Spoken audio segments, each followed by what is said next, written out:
Hello, everybody, and welcome back to Here Be Dragons. I am your host down here this week. I don't know why, but I am because I was the last one to come in.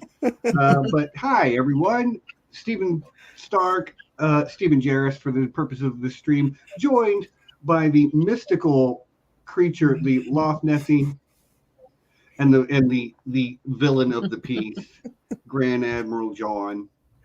Which, speaking of which, I do want to. How do you do this? I'm trying to take down the. Oh, here we go. Just so everybody can see Thrawn on my shirt. Very nice. But I'm wearing the old standby. You know, got to represent though. I wanted to say, by the way, this shirt, along with a couple other Thrawn-centric shirts, were gifted to me by the wonderful Christina, aka Lady Triple, and Brian when I went with them to Star Wars Land, Galaxy's Edge. So nice. Yeah. There's a little bit of me thanking them and also me bragging just a little bit. Right. Well, they're fine folks, so we should. Anytime you want to name drop them is perfect. Yeah, they're great, both of them. Well, especially because they're huge Rebels fans. I mean, obviously they're going for the Thrawn shirts. They are massive Thrawn fans, by the way. Like they've got Thrawn artwork in their house. And why not? What a fantastic character. Oh, he's great. And he was really in this season way more than he was last season, even. So, just because he was basically the main villain of the season. Yeah. So I want to kind of like address the elephant in the room of this season, and that is going to be Kanan. I kind of want to start there.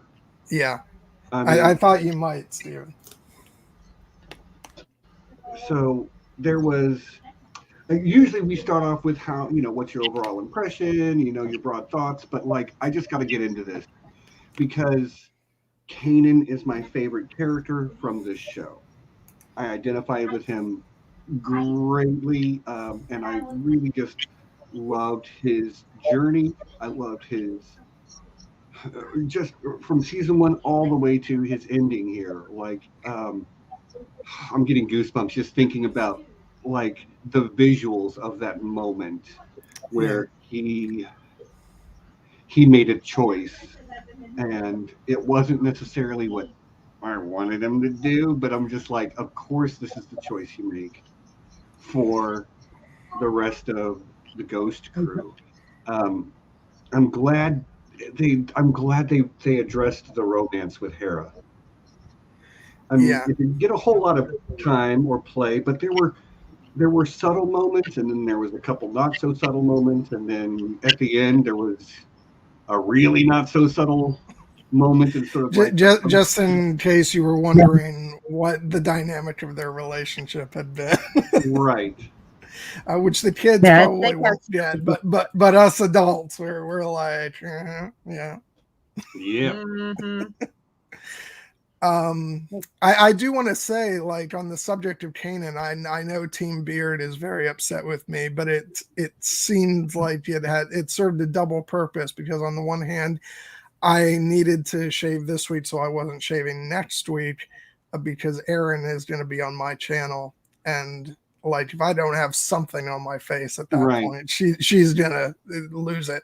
But also because of Kanan, and and what he does. Go shave my head real quick.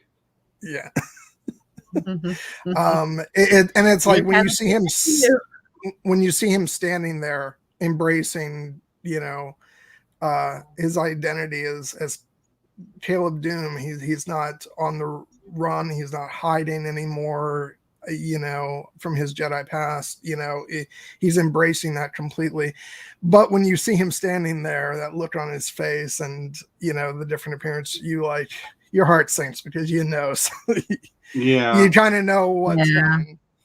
Yeah. I mean, I didn't know that was when I knew that Kanan did not survive this season. I did not know any of the particulars. So like I knew it was going to happen. I actually thought it would be like in the finale. Mm. But in hindsight, I'm really glad it wasn't. They put a lot of Kanan's story in the front half of this, and the back half was everyone continuing to deal with the grief of that loss. Like even by the end, they're not over it. Yeah.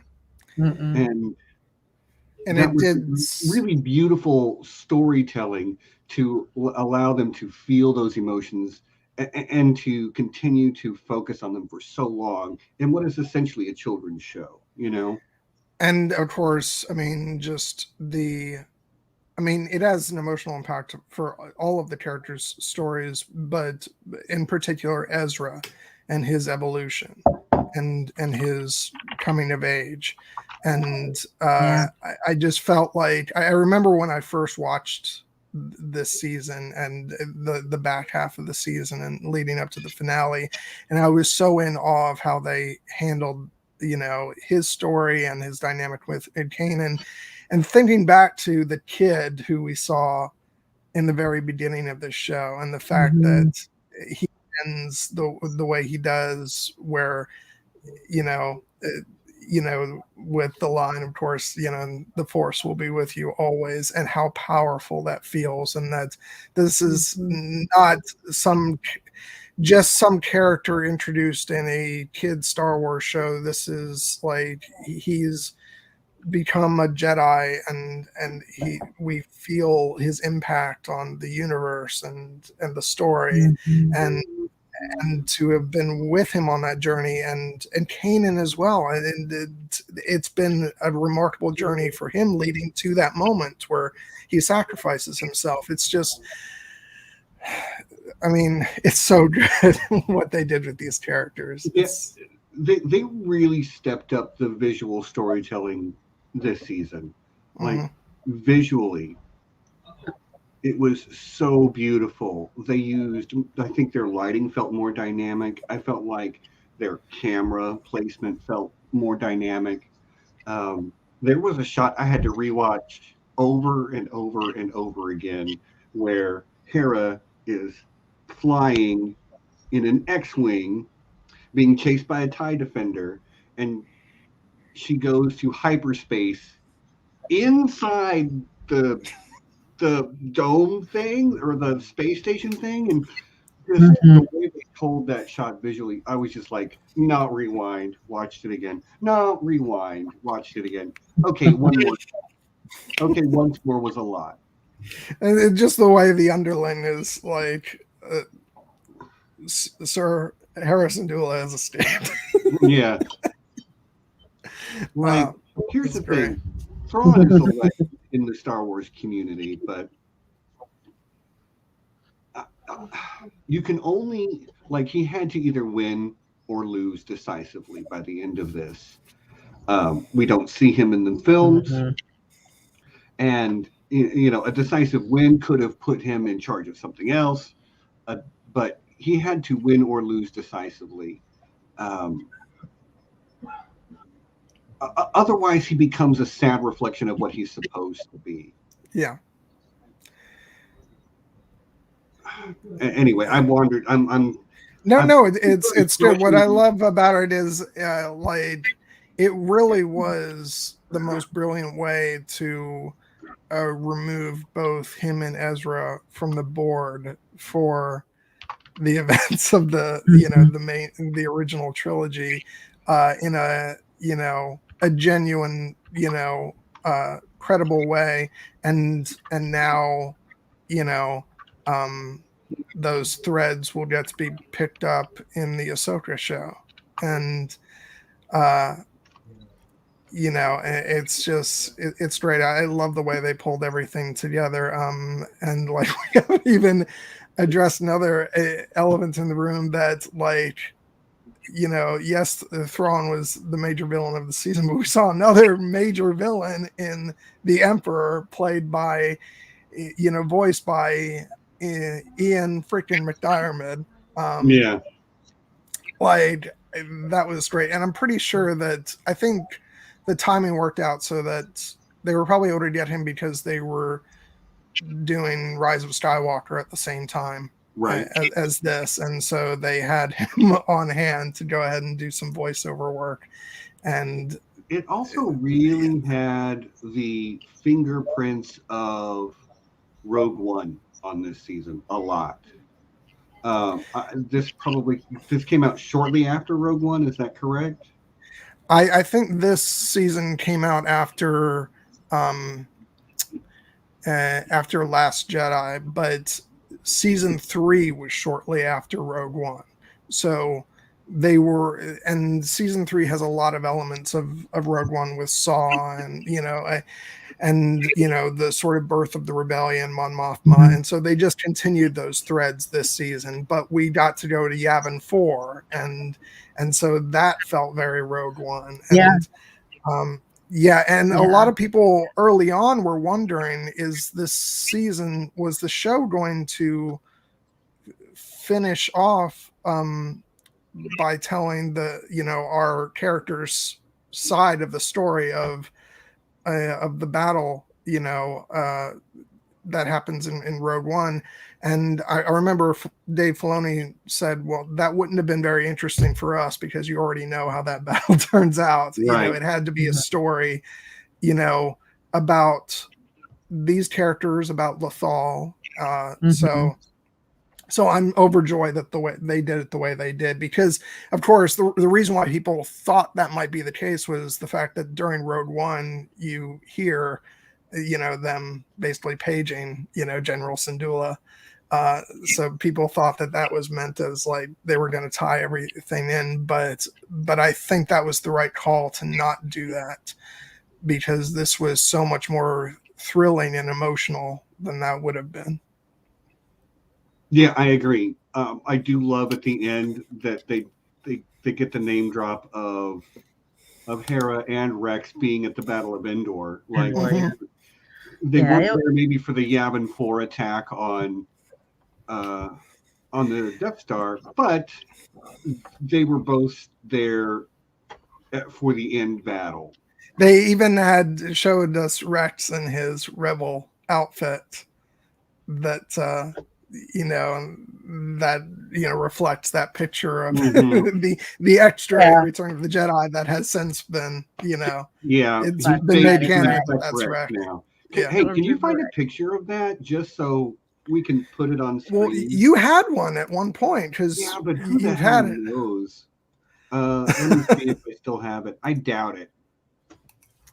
You still got all these Fellowship of the Ring pictures in here, and I'll hold on. I see it. Let me try and pull it up. Yeah, I mean, I would always have loved more Rex, but again, that would be detracting from the core group. They used him enough. He was fun. Gregor really didn't make it out this time. Yeah. But he died, fighting for what he felt was a good cause. Yeah. And, he's saying that at the end, at least it was not for, Yeah, it was for something that they chose rather than, being made for the purpose of fighting a war that they didn't choose. Yeah. That was their choice. Yeah, there he is. There's Rex right there, basically up front. There he is, right there, front and center. Of course he is. Yeah. He's leading new recruits. That just makes me so happy that they found a way to do that, and now he's actually, he's really in Return of the Jedi. Yeah, I mean, retroactively, of course, but like we love Rex.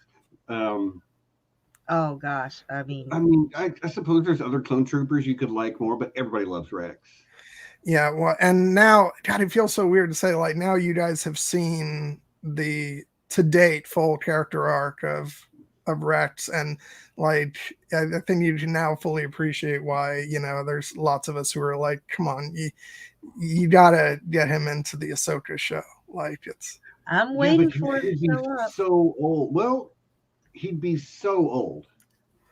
But you know, well, Because what's it? It's supposed to be like 5 years after Return of the Jedi, so I he think would it's be more like, older. I think it's more But like, well, maybe it is only 5. no, it's But 5 years. but think about how old Boba Fett is. Rex would be much, much older because while they were born at the same time, Rex ages twice as fast. Yeah, but Boba looks older than he should, and that's because of Tamar Morrison's age. Okay, that's fair. He's actually very right on But for like, how Rex should appear.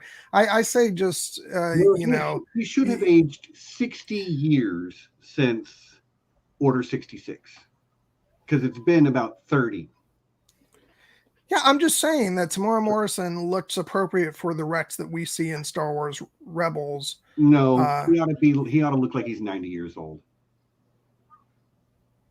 Okay, I'm fine. You know what, Stephen? You can have your opinion. I'll have well, mine. here's I'm the hoping thing. he shows up.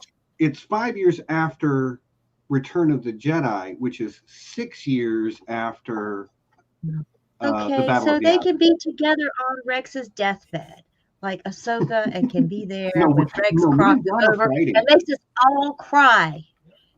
Look, there is such a thing as, you know, aging people up with makeup. All right, they There can is. pull it off. I'm just saying he should be old. If he's not an old man, he can still kick ass. I mean, he's Rex, but he needs to be an old man. Maybe he got a back to tank. Maybe he's got a back to tank. Okay, it's Star Wars. You're right. It's There is Star some Wars. level of Get a we back can to wave our hand tank. at it and make it do. I'm what we just want. saying, if at this point, you know, Bo-Katan still looks like, you know, Like she does. Yeah. Katie Sackhoff as she is right now, then I can swallow anything. Okay. Yeah. Well, you know, That's if what we're going to she go with somehow Palpatine returned, like we can hand wave anything we want. Yep. If we want like Zaddy Rex, we can get him. I'm here for it. But and since I mentioned I'm here Bo-Katan, for like it. I just loved watching the Mandalore stuff at the beginning of the season, especially with you know, watching the Book of Boba Fett right now, and especially you know the episode the Return of the Mandalorian, where we hear the armor talking about the mistake that Bo-Katan made, and in that she, you know, she took the darksaber as it was given to her, which we see in these episodes, and that in the armorer's opinion, that's what led to the downfall of Mandalore. And right. I've got like I'm not completely on board with the armor. I think she's like hiding a lot, Well, and the armor is a religious fanatic who doesn't like Bo-Katan anyway, so she's going to be critical of. But that's we're drifting far enough off the topic. Well, but these are very interconnected stories. They are, and purposely so. And you're right. The Mandalorian and Book of Boba Fett both have gone a long way towards being like, oh, these threads, they come in like. Well, this is we'll Dave be talking about it in a couple of weeks. And now you guys have the full context for that. It's I'm so happy. Yeah. But yeah, no,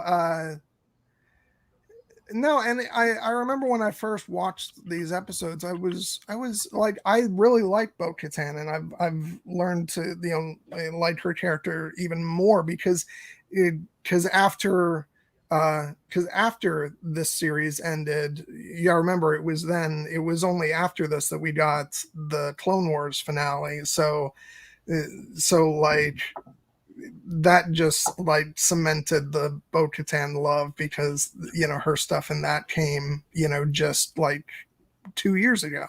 And so I really like Bo-Katan as a character a lot, but I remember just being really, really bummed that Sabine didn't you know, ascend. I mean, I see why she couldn't, or at least why she felt like she couldn't. And everybody was rallying behind Bo-Katan, but it's like, Sabine, I want you to, you know, to wield the Darksaber and lead your people. And so I remember being, you know, bummed by that, but I understood her choice. But turns out it didn't work out that well for Mandalore. So yeah, it is unfortunate. And again, like, okay, this is me getting this much critical. Okay. Okay. They establish a canon and then they want to say something else, but they're like, well, that conflicts with that. And sometimes they really can write themselves into a corner because of how interconnected all these stories and ideas are. And I feel like that has happened to some degree with Bo-Katan. She might even be the best example I can think of off the top of my head, where she is a character that I like, but that I feel has been pulled in so many different directions because of her need to fulfill whatever narrative purpose she has, that her maybe individual characterization has suffered a little bit. And then Nessie, I saw you nodding, so maybe you agree with me a little bit. John, maybe you don't agree with me. No, I don't, because, well, we've seen her in very different time periods, and people evolve and change, and so, yeah, I don't think I would agree with that, because I mean, her appearance in Rebels is, you know, what, a couple decades after we see her in Clone Wars, and then when we see her again in The Mandalorian, that's again like another probably about 10 years. About 10 years. That's a lot of time for personal growth, and so that's fair. I mean, it's legit, but like, so Nessie, do you agree with me, or are you also wrong? Well, I think Bo-Katan has had a very rough character arc.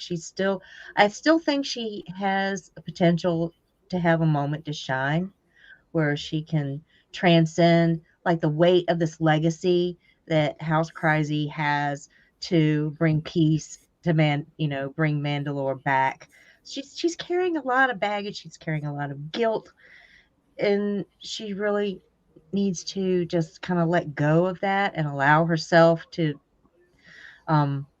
just give up the feeling that it's responsibility, and it makes like it be her choice, not something that she feels she has to do, but to have that moment when it transitioned into something that she knows is right.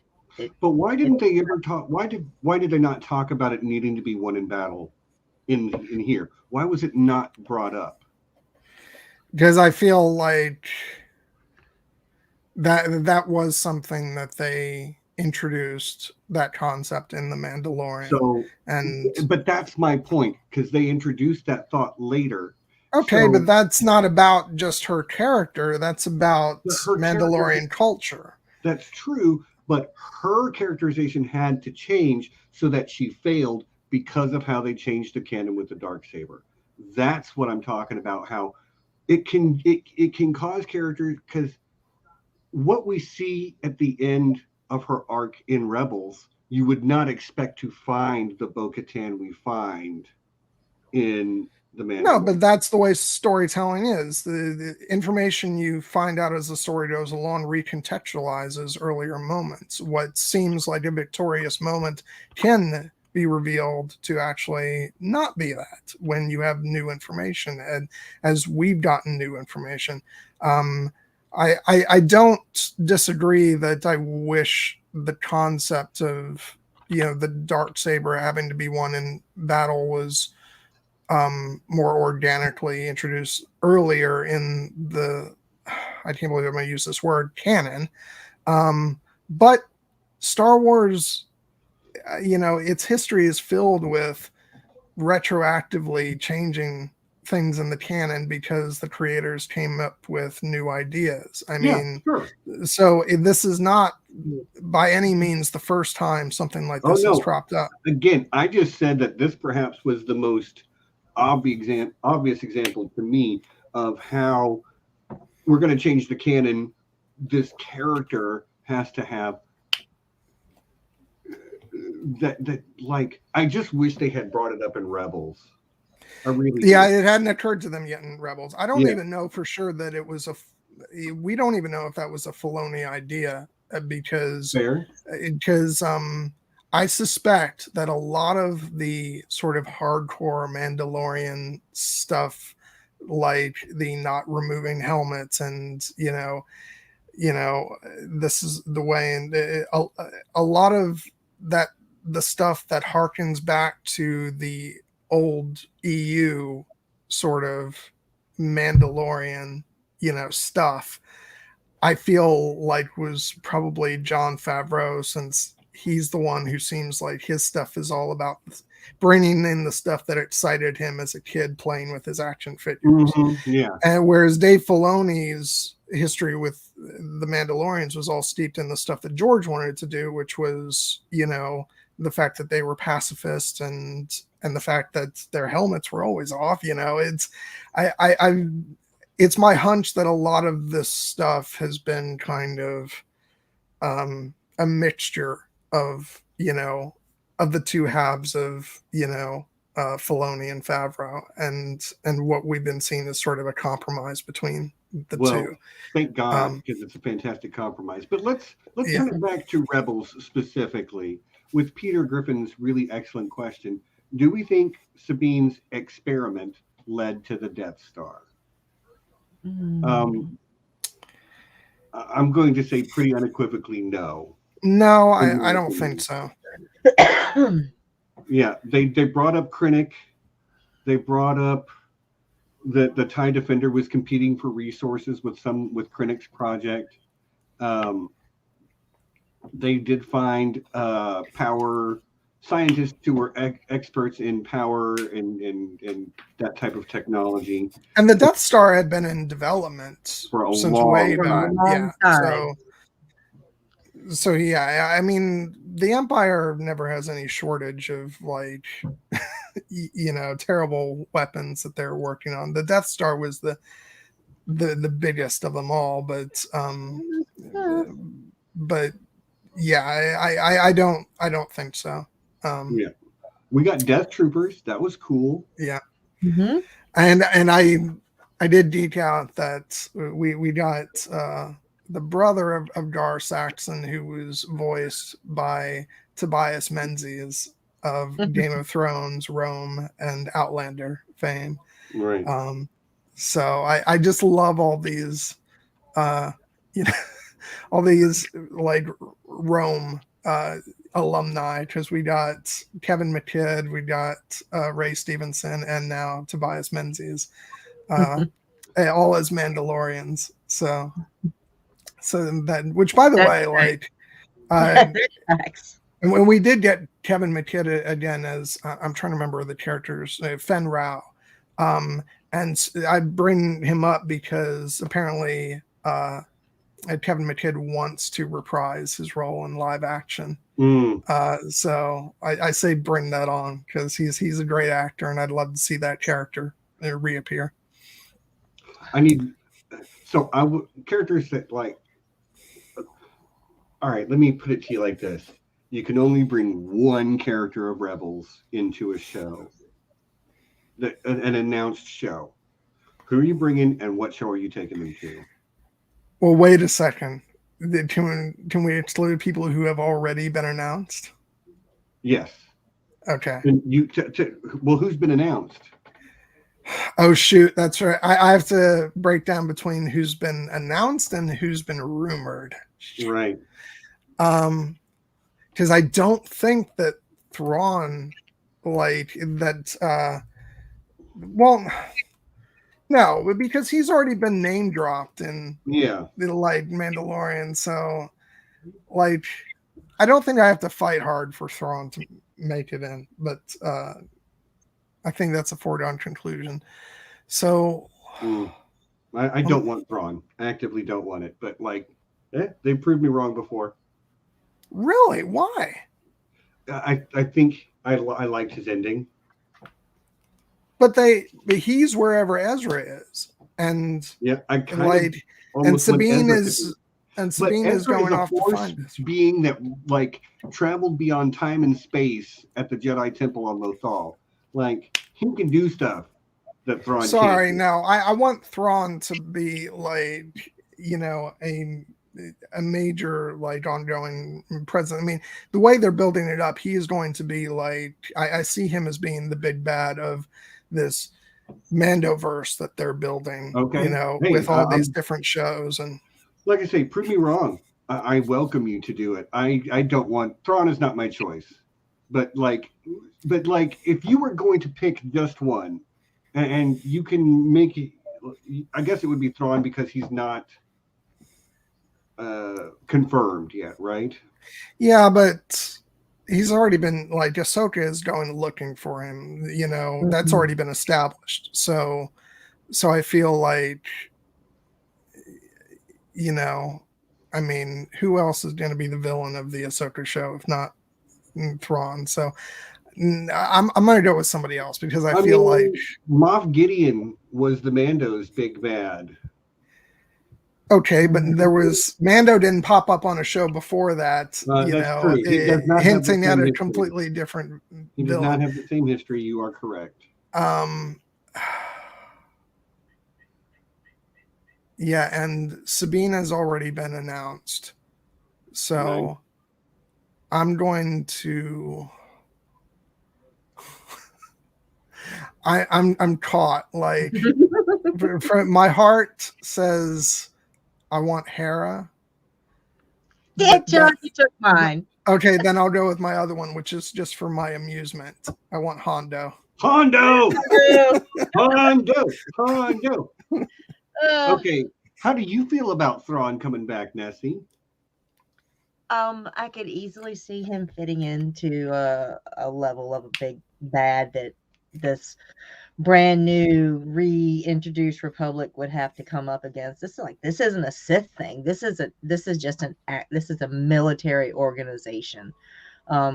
Like if they bring in the whole Chiz ascendancy or any of the where they're coming from out of the wild space.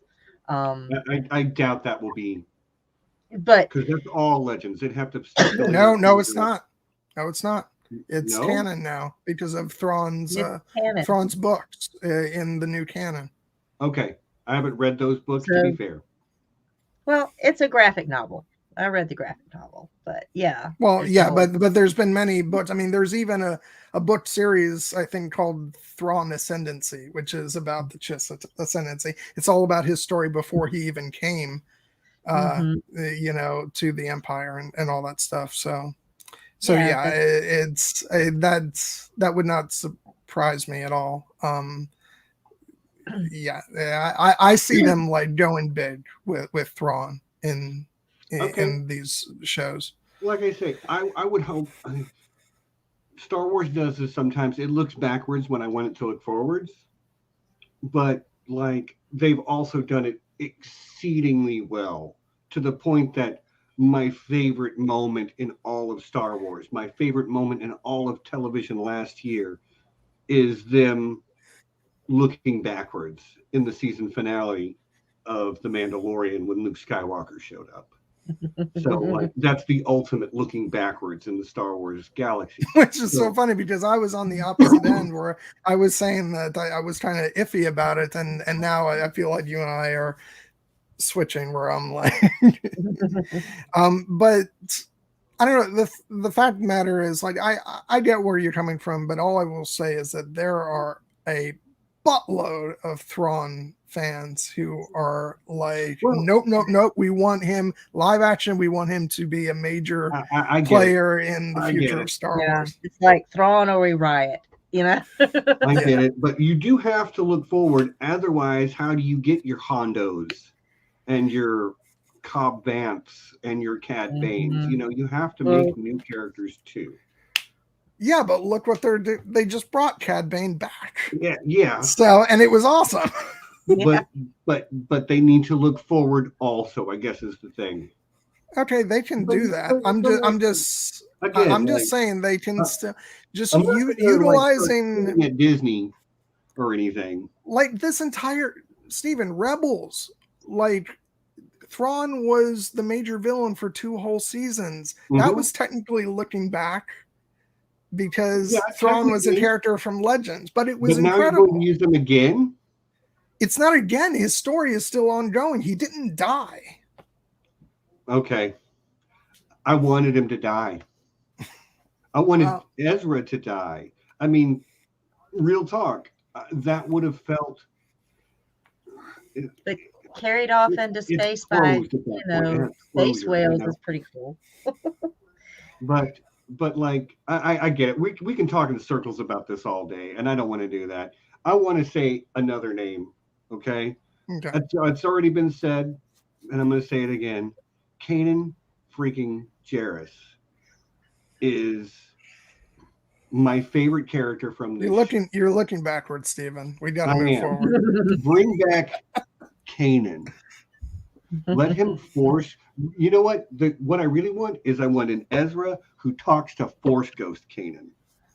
See, wow, we're really on different pages here. Like, Kanan legit sacrificed himself and died. Force Ghost Kanan. That's what I want. Okay, I'm saying this is a character. Like, if you're talking about characters who should stay dead, like Kanan fits the bill. Yes, he should.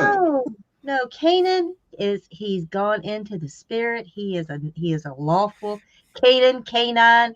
Come on, it's been there the whole time. Kanan. He is like in the spirit of the wolf. Yeah, which by the way, like Dave Filoni loves wolves. Yeah. And you can tell that he just let that all loose this season. It did kind of go nuts, didn't it? Yeah. Yeah, I love those freaky things. They're scary.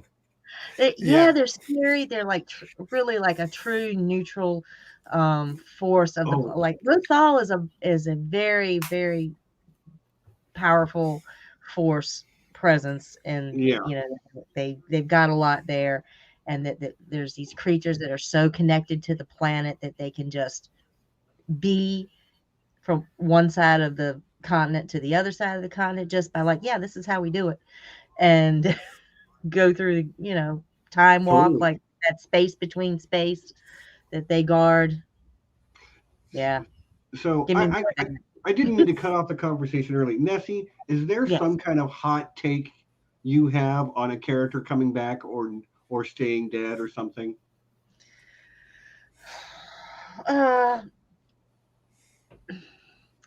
Like, I'm not sure if we'll get them, or if it's just going to be Ahsoka's journey to put like closure on that whole, that whole chapter, or just, she and Ezra shared a very close moment when they were inside the world that's not a, world between worlds, and that's where Ezra was getting a lot of like really wise counsel because their paths were similar. She was saying, I couldn't save my master, you can't save your master. They were bonding on a very similar, how similar their paths were.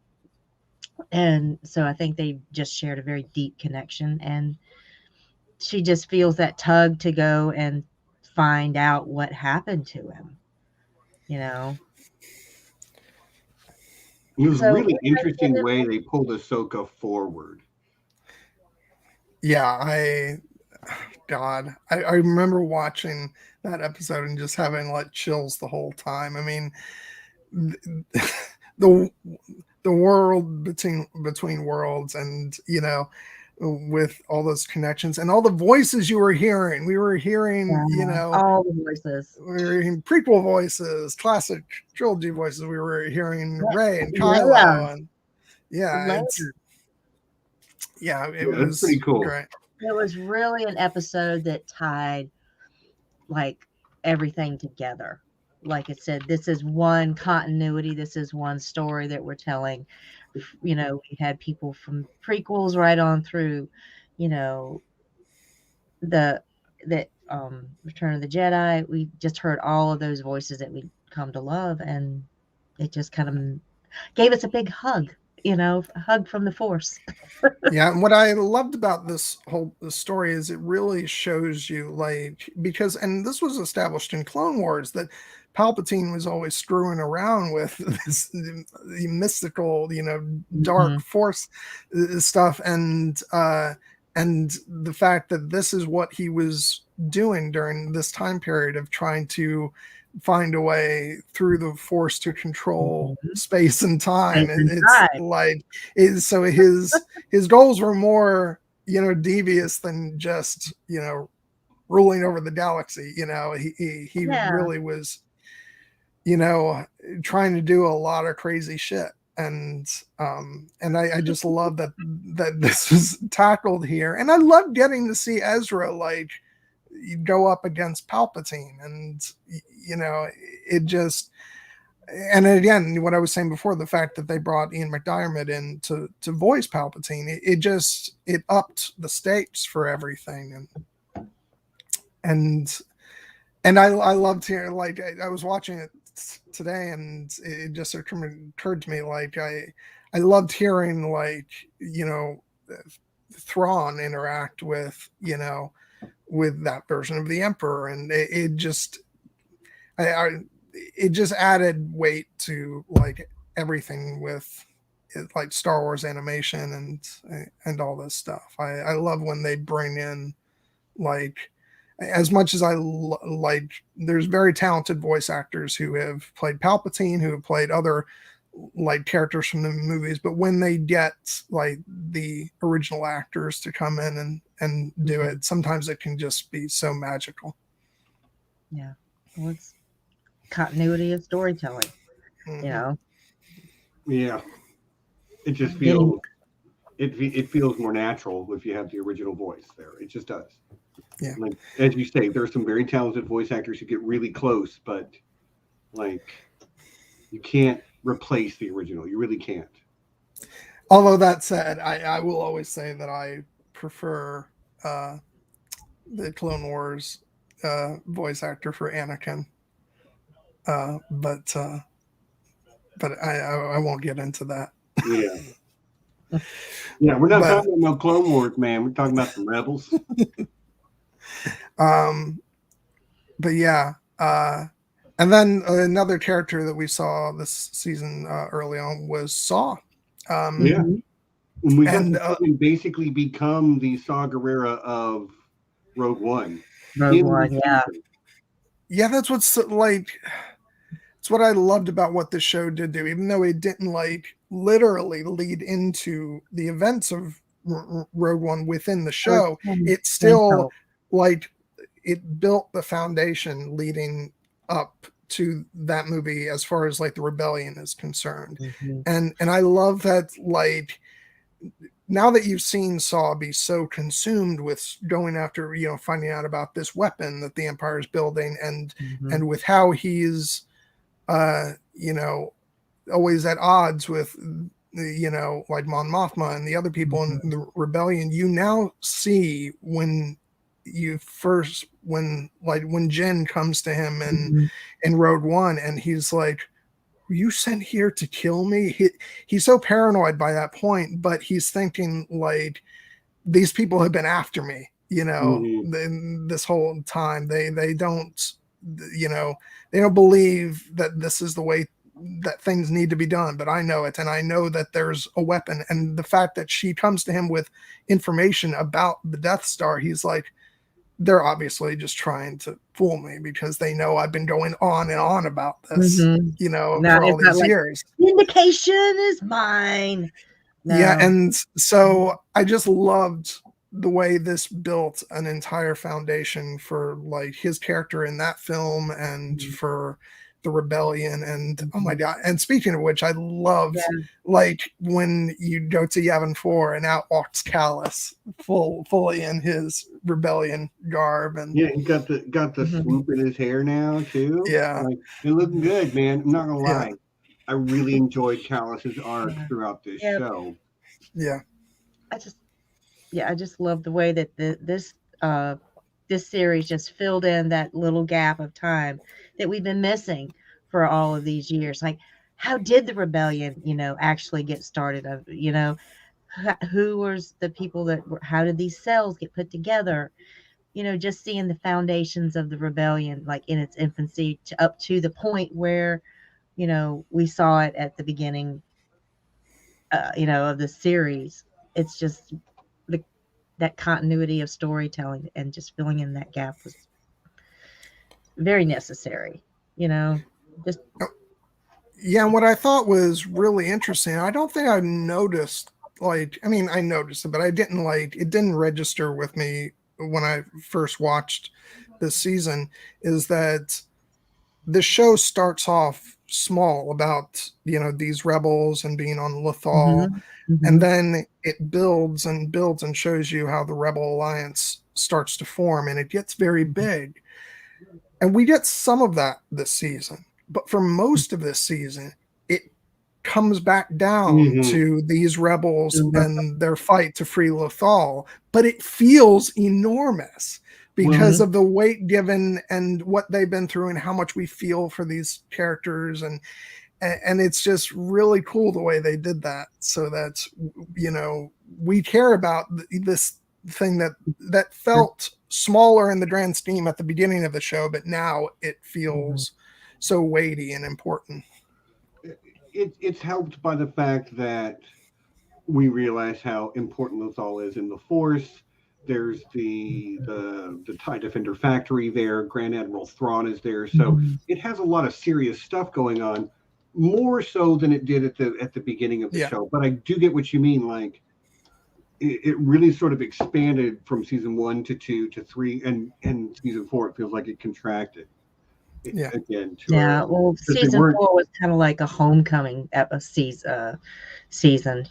That's where Ezra had to go to complete his arc. That was his hero's journey to free his people, and so that's why he had to finish his journey there. And, getting the Empire off their planet, fulfilling his promise. Yeah, I mean, you're right. Both of you are right, obviously. Like, we have a little bit of stuff going on with Mandalorians in the early part of the season. But once we go back to Lothal, that's where we stay for the rest of the season, hiding out in a cave for most of it. And it did feel like that small group just barely holding on and sticking it to the Empire where they can. And I don't know, just I keep coming back to the mid-season when we lose Kanan, and how that, because I knew what was going to happen. I didn't necessarily know that it was going to happen that episode until it was happening, and I'm like, okay, so this is it, and this makes sense, and I understand what's happening here. But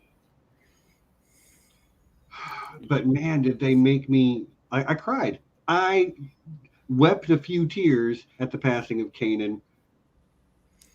Like, if I take off most of my beard and I pull my hair back and I take makeup and I put a slash across here, like, I'm feeling that Kanan Jarrus cosplay. And it was just like, and man, they always do this to you. Like, they're giving you all these, wonderfully humorous, and heartwarming moments before they pulled the rug out from under you. I loved all the stuff between Kanan and Hera, after he goes in to save her, and she's all loopy from the the interrogation, drugs. Yes. Oh man, Drug Hera was the best. It was so funny. I just well, that's not a gift. That's mine. Mine. Mine. It's always. I wonder how he's going to do it. It was just great. I love it. And she sees him for the first time. I'm like, I hate the hair. Funny. It's like, poor guy. I know he's got the force, but he's still blind. He did the best he could. Well, it's kind of significant of like Padawan cutting their little Padawan braid off, him cutting his hair. He says, I'm accepting that I am a I'm a full-fledged Jedi. Caleb Doom was a Padawan who couldn't save his master and barely survived. Kanan Jarrus is the persona that he put on to hide, to deny the past. So cutting off his hair and sort of re-embracing that Caleb Doom persona is him. You're right, Nessie. It's like the Padawan cutting their... I just mansplained the stuff you said because I'm distracted by other things. But my apologies. I didn't mean to do that. But yes, solid point. But this symbolic transition, you're putting the past behind you, symbolic transition into the next stage. Mm-hmm. And he was ascending. Is there something to be said about that moment, his last couple of seconds, where you see the blue come back into his eyes? Mm-hmm. Well, what do we think that means?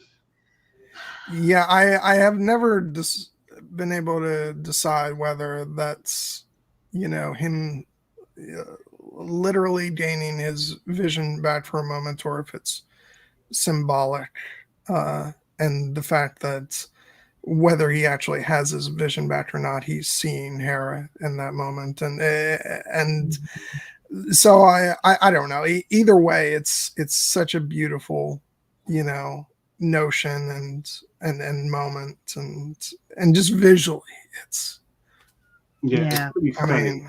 Yeah, I did not expect that. In that moment, I just didn't expect him to have that like moment of clarity right before he became one with the Force. Oh my God, and I freaking hated Price so much. Mm-hmm. It's like, and it didn't do you any good. You screwed yourself over by doing that. Yeah. You just couldn't like lose. You needed to to draw blood at all costs. Like shot herself in the foot. She set about her own demise by doing that. Mm-hmm. Oh, but she's such a great character, though. Oh yeah, just a baddie through and through to the end. Yeah, it's just I served the Empire, to the end, so not much longer then. Right. Because this stone is not to blow up.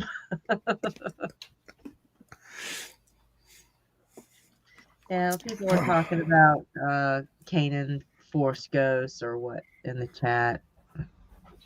What the rules are? How do we know what the rules are? Well, we even see a little of that. Just you can debate whether that's Hera's not a Jedi, so whether that's Force Ghost or just her feeling his presence always with her. But that moment where he's like holding her shoulder and you'll notice she touches her shoulder a lot after that, where we don't see him, but she very often will touch her shoulder.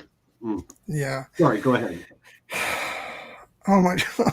It's just I love them so much. Little Kanan was cute. Yeah, and Jason Syndulla, which actually his name is a throwback to Jason Skywalker. Jason and Jaina Skywalker. Jason. Mm-hmm. Or is it Solo? Because I don't remember. No, because aren't they?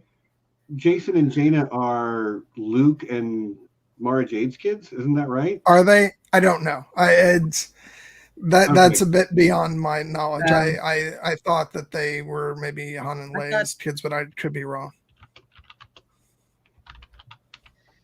Well, it doesn't. No, it It's does just say a nice solo. little. They are solos. My bad. My bad. Okay. Well, it's a nice little Easter egg there. Nice little touch on it. I remember the first time I watched this because I didn't grasp that the meaning there was that it was meant that, you know, things had been going on, you know, all the while. At first I was like, wait, how did that happen? Okay, John. When a Jedi and a Twi'lek love each other very much, and they kiss, the Twi'lek becomes pregnant. No. But that's like because my head space the first time I watched this was that this is a kids show, and you know, and that wasn't, you know, like it was made from the outside to be like that it was a will they won't they relationship, but the truth was they were. They just hadn't, you know, actually communicated verbally, you know, their feelings, but there was. I mean, they would say stuff like, you know, you know. Oh yeah, no. I like their first kiss. How like everybody's kind of around, and Zeb is like, or gets elbowed by Sabine. Like, look, it's happening. Yeah, and it's so like cute. So that's when Jason was made, and then the actual "I love you" didn't come till later. Basically, of course, right before his death. Of course. Yeah. But yeah, no, and that's like it just tears me apart that, you know, they finally, you know, talk about their feelings and you know, and go there, and then he's, you know, ripped away, and but man, he, like, what a badass. 2 hands holding back the fire. They're coming to save him. He knows it won't work. 1 hand holding back the fire, 1 hand holding back the gunship, and they're not leaving. So 2 hands to push them out of the way because he can't. And again, like I mentioned that the color comes back into his eyes. To me, like, I feel like that's probably more symbolic of him seeing his true path, metaphorically seeing. He sees Hera. He sees this is the moment.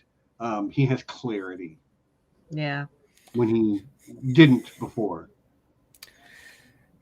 Yeah, and then the other side of that, where when Ezra is confronted with a moment where he thinks he has the opportunity to actually save Kanan, but he can't, because, you know, that was the only way that they all made it out alive, and that was the sacrifice that Kanan made, and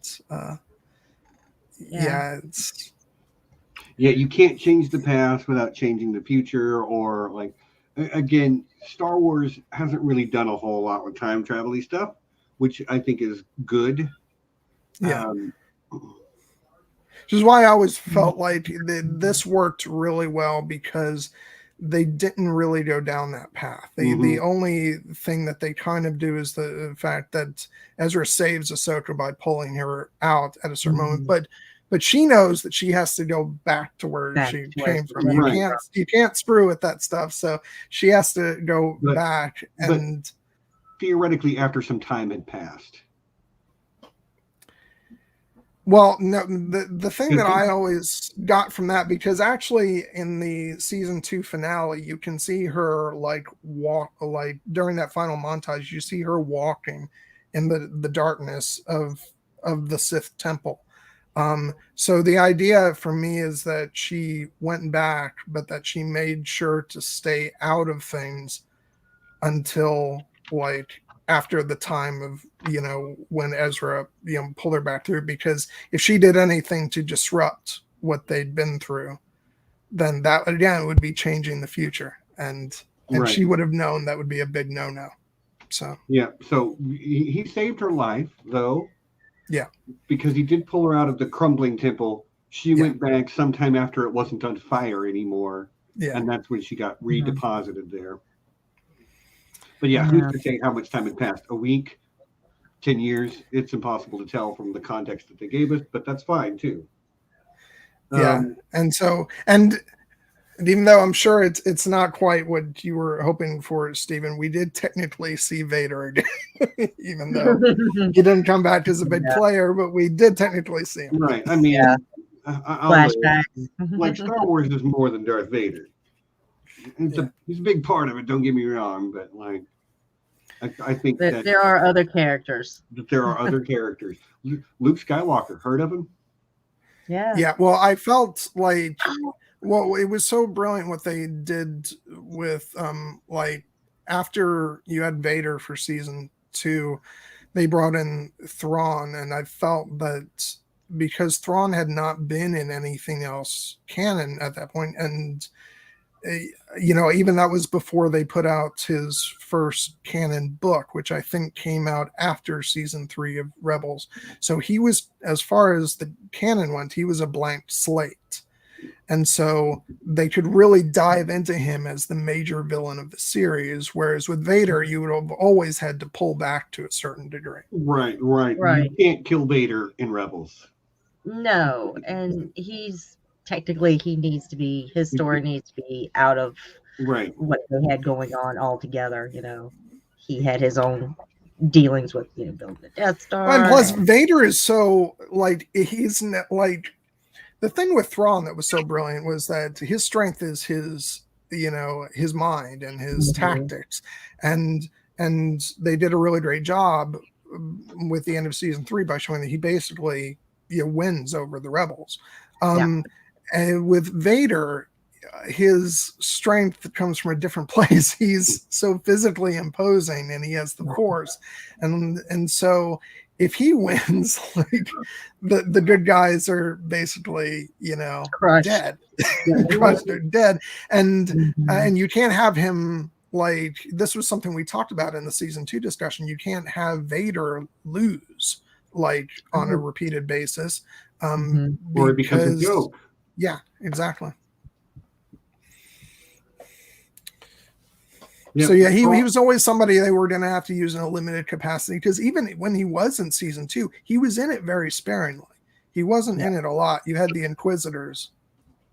Yeah, well, and honestly, this season Thrawn had a similar thing where he was in it, and he was in it more than Vader was, but he was still used sparingly, and because you had to watch his underlings fail to live up, because Thrawn can't fail over and over again, or he is not an intimidating bad guy. Right. And it was always the underling. Yeah, it was always the underling disobeying his orders, like the one guy. They had the blockade, and he told specifically, you have to stay there, don't move. And then he's like, made an opening by falling into the Hera's plan. So, it wasn't his fault. And then and then he became expendable by that point. Thrawn was like, oh well.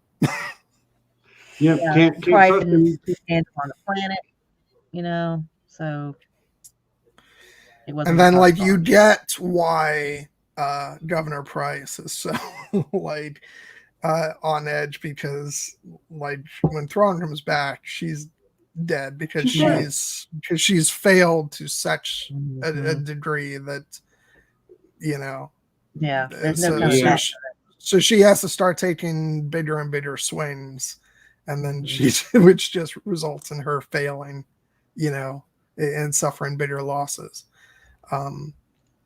but that's fine for a character like Price, because, like, she's an evil character, but she's also, like, it's interesting to watch her make these very big errors in judgment, because there's a humanity to her, not humanity in the way that, like, there's a humanness in that she fails and she makes mistakes.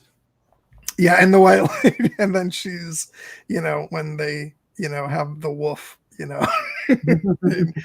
growling at her and stuff. She's like, just call off your dog.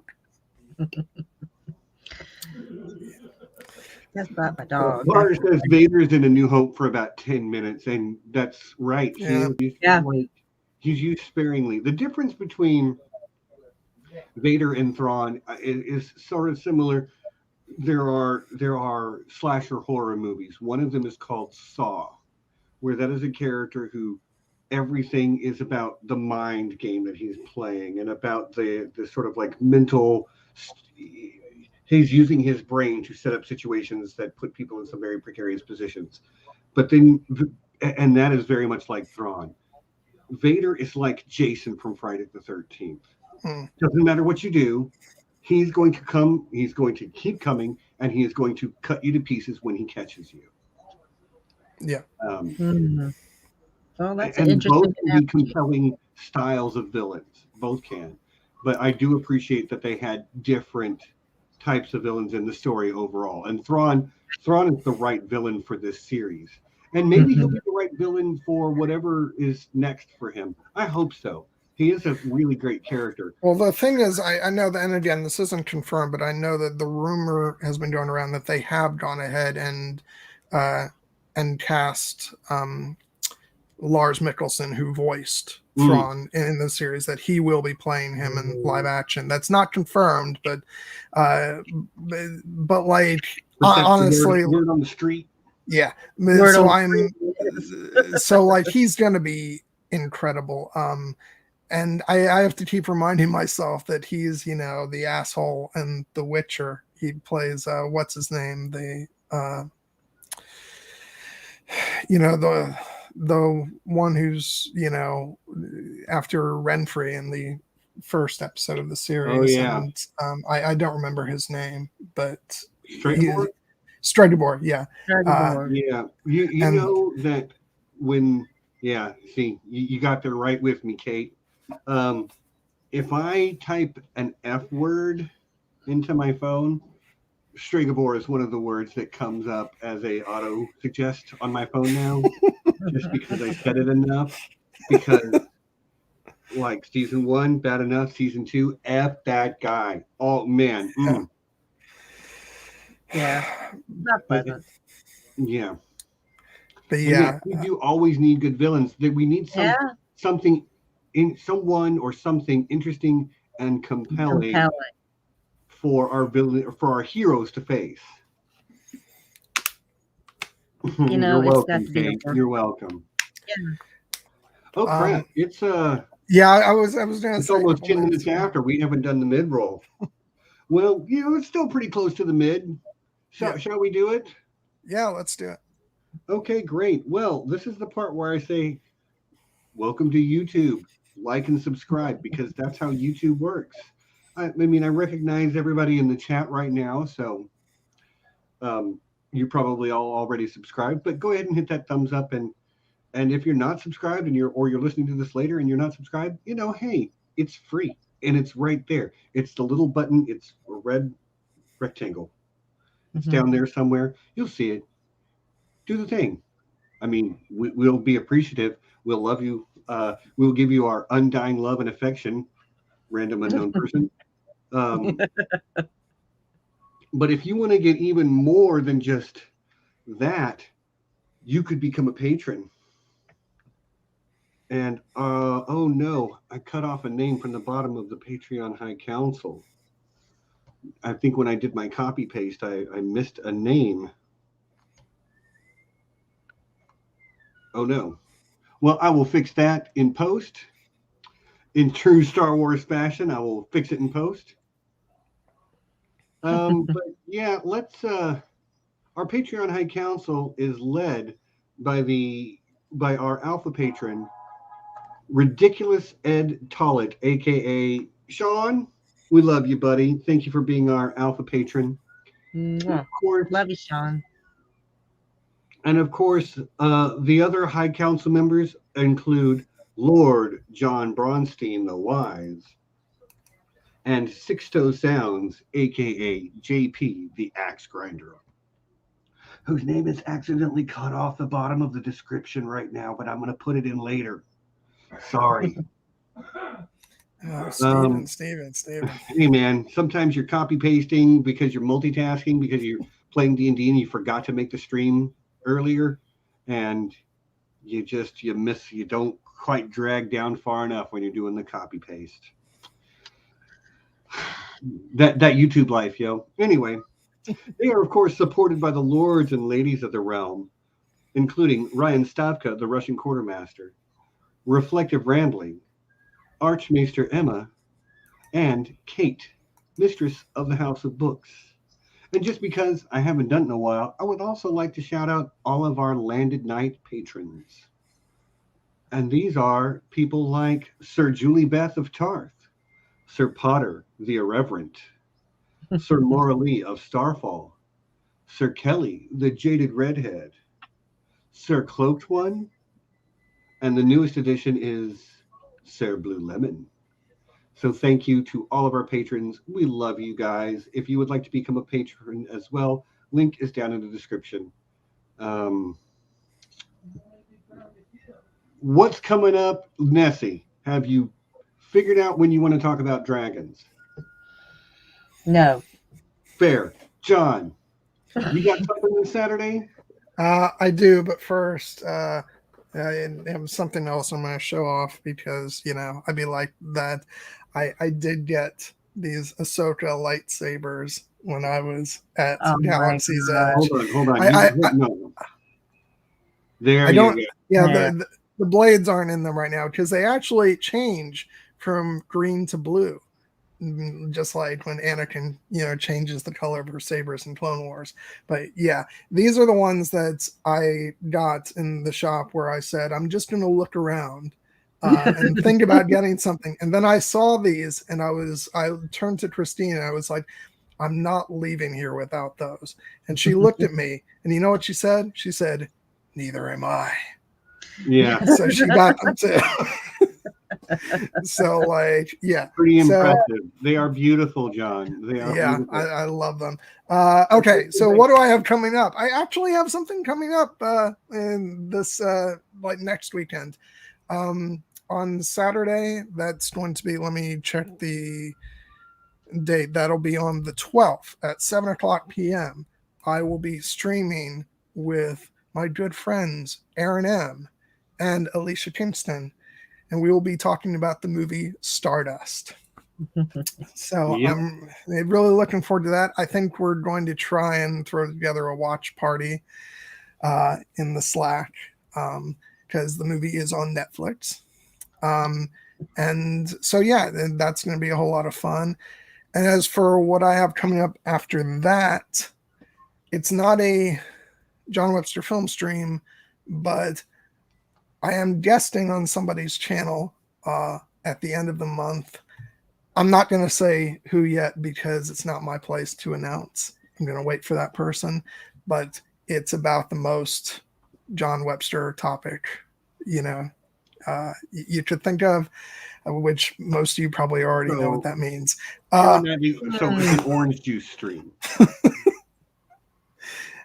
It could be either one of those. It could be orange juice. It could be film scores. It could be Keira Knightley. It could be why lettuce doesn't belong on tacos. It could be a lot of things, or cheese for that matter. Yeah. So, Peadar's nailed it, obviously. Yeah. It's going to be natural. But yeah, so stay tuned. Hopefully that'll be announced soon. Boy, do we know each other or what? Thank you, Danny. So Stardust this Saturday, and then by the end of the month, you will be a guest on someone else's channel. And I'm looking forward to learning who that is. I don't know. I'll lead you in suspense. Okay. Here's what it is. He's going live with Tropicana. Yep. Yeah. Okay. So what do we got coming up here on Here Be Dragons? Well, I had originally tried to get somebody to agree to be on I Know That Nerd next week, but it has come to my attention that is Super Bowl Sunday. Some people will not be watching, And the person I'm trying to get for I Know That Nerd is someone I've been trying to get for a long time. So I've had to push that down the road ever so slightly. They were not available Super Bowl Sunday, and that is what it is. Fair. So we had to push that down the road a couple of weeks. So next week, we will be covering and talking about and trying to convince you to watch a show called The Legend of Vox Machina, which I freaking am in love with it. Several people have watched it already. It's funny, it's gory, it's creepy when it wants to be creepy. It is not for kids. Very, very, very not for kids. Now, wait, how many episodes have they run? Well, right now there's 6. They're coming out every Friday, and they're dropping every 3 per week. Okay, yeah, because I know that I can't I can't come on this particular stream because I haven't watched it yet, and I'm gonna try and focus on on my stream. But I do want to start watching it, so I was just trying to figure out if I might be able to catch up in time to at least tune in, and know what you guys are talking about. But we'll see. Fingers crossed. Yeah, it's unfortunate the timing. Again, Nessie, you are difficult to schedule around sometimes. So we filmed. I grabbed the subject I could grab. Emily is going to be here to talk about it. I'm also going to reach out to a couple other people, but Emily of the Erie, my D&D buddy, will be here to talk about it. Very knowledgeable about it. Yeah, but Potter, I've heard that there are 12. So, but we'll talk about whatever's released and use the rest of that time to try to convince people to go ahead and watch the show. But I'll save that for the future. But the week after that, we're back in the Star Wars galaxy because we'll be talking about the Book of Boba Fett. Yeah.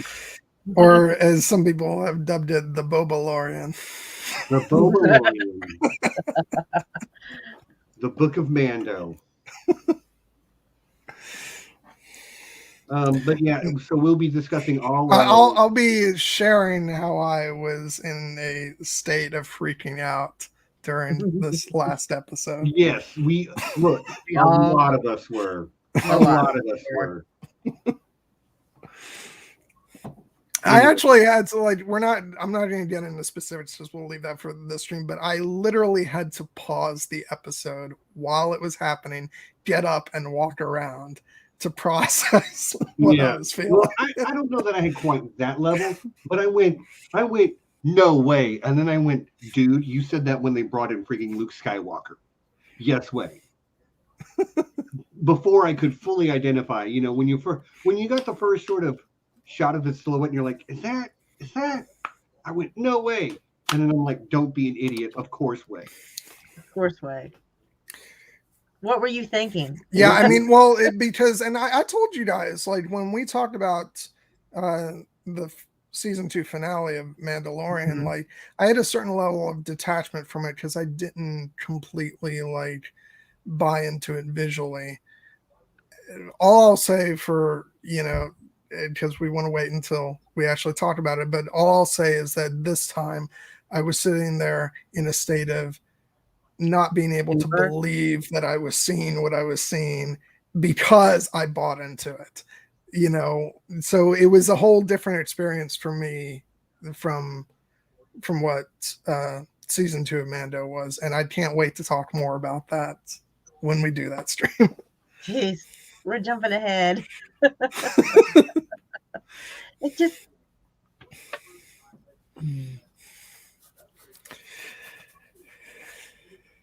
okay, yeah. And then the week after that will be the I Know That Nerd that I have pushed. I don't want to announce anybody's name, just on the off chance that it accidentally falls through.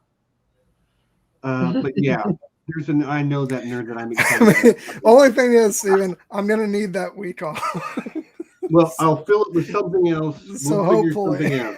Look, if that happens, here's the thing. I got a friend called Christine. She loves to talk about old movies. We'll just pick an old movie and we'll talk about that. I got a friend called Emily who loves to talk about D&D stuff. We need to do that. I'll just call her. I've also got somebody backburnered for the next I Know That Nerd who I told them I don't think I can get you until March, but I could always move them up maybe. So yeah. What I'm hearing from all this is that I'm insanely replaceable. Eminently replaceable. Eminently replaceable. Sorry about your luck, John. Yeah. But yeah, I think that's all we got going on coming up. If you're not a member of our Slack group, you should email me at we3dragons@gmail.com and join our Slack group where we organize watch parties, where we have hangouts on Zoom to just hang out and talk, where we play Dungeons and Dragons. If you want to try Dungeons and Dragons, there's no better place to get your start than in the Here We Dragons Slack. See what I tell you. Christine is like, yeah, I'll do it. You're on deck if that falls through, Christine. And if not, it just means it'll be a little while longer before we do it again, but soon. And Kate gets it. You should really start being nicer to us before I just replace your ass. But yeah, if you want to join our Slack group, just send me an email here. This is where our community continues to expand and grow, and that's where we organize hanging out. And yeah, I run D&D games for 3 different groups in there right now, and our friend Jolie does that, or our friend Emma does that. Nessie's talked about wanting to try it. So if you're a big D&D nerd, we got a lot of that going on. John likes to talk about films. Anyway, yeah, our Slack group. It's like Discord, but not Discord. And come hang out. Come hang out. Kate, since I am, I think most people consider me to be actually really nice person. So all I can take from that is that what you mean is I should stop talking shit about the MCU.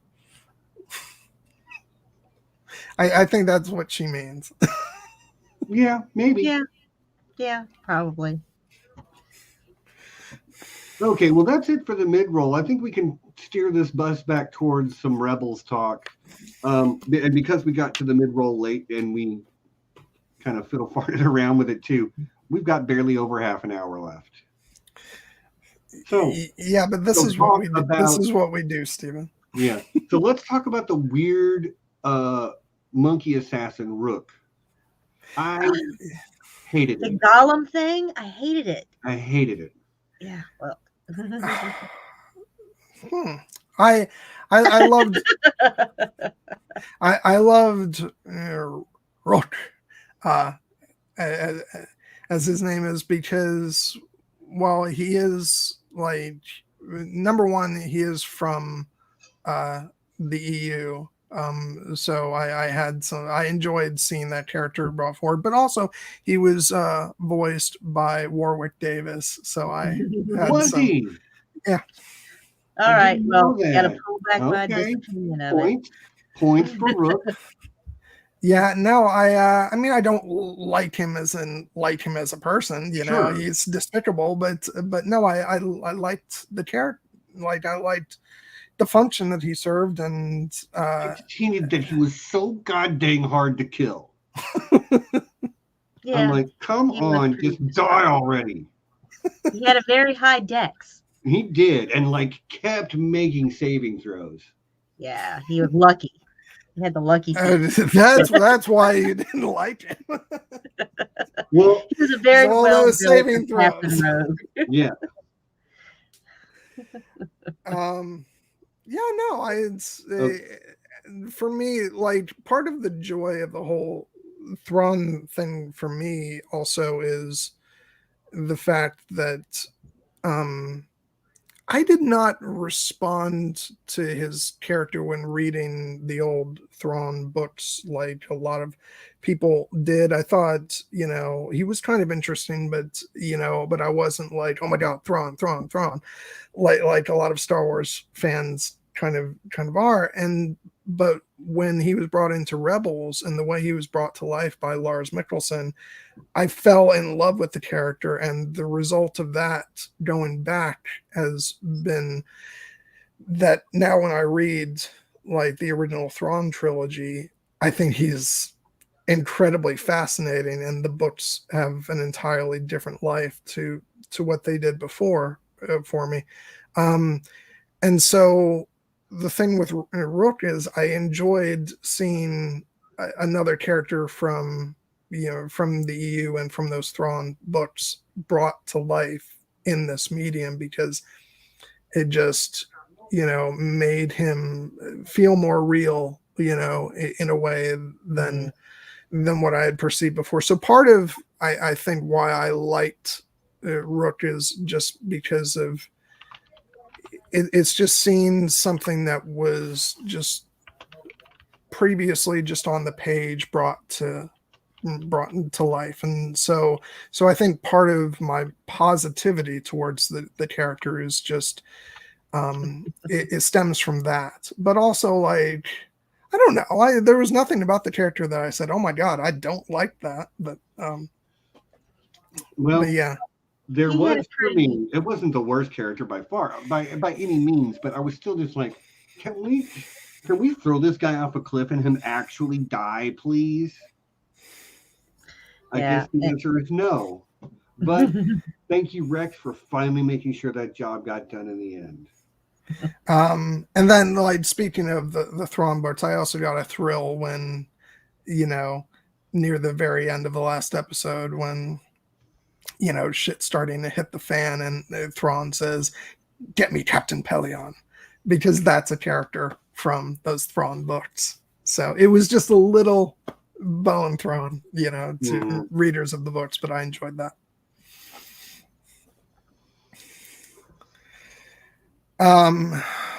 Satisfying stuff with Sabine this season.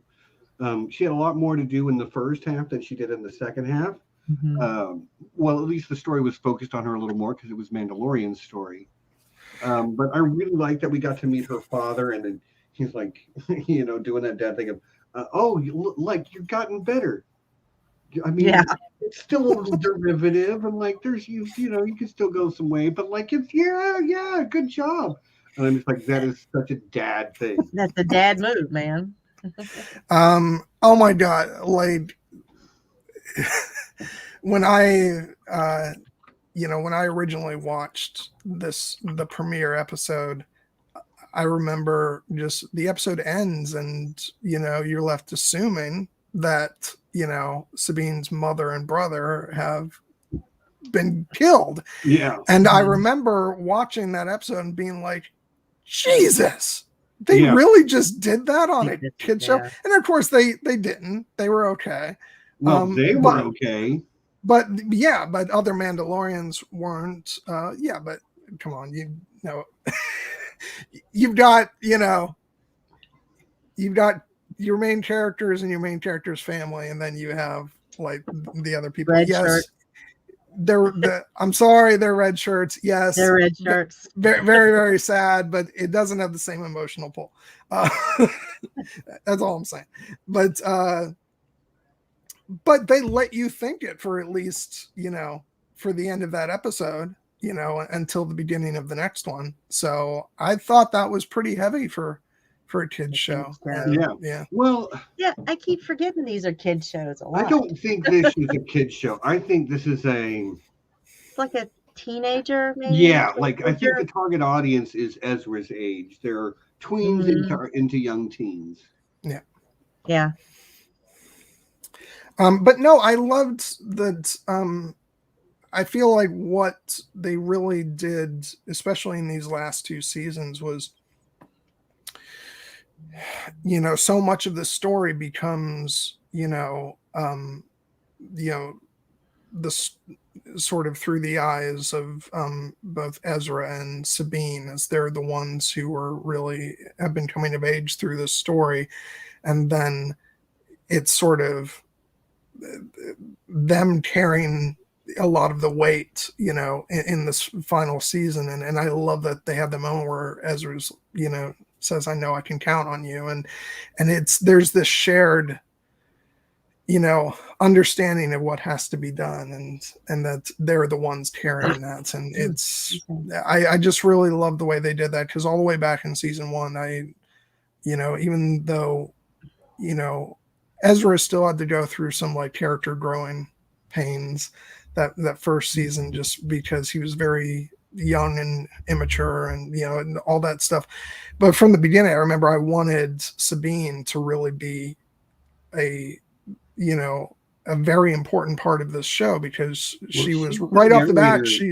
She's an interesting character, but she stays a little more in the background in the early parts of the show. But I love that she comes more and more to the forefront as the series progresses, and then by the end of the show, it really, it's about many characters, the Ghost Crew and other people, but it does feel like it comes down to those two, especially with the very end, where she's the one saying, that she's going off to find Ezra, and it's, yeah.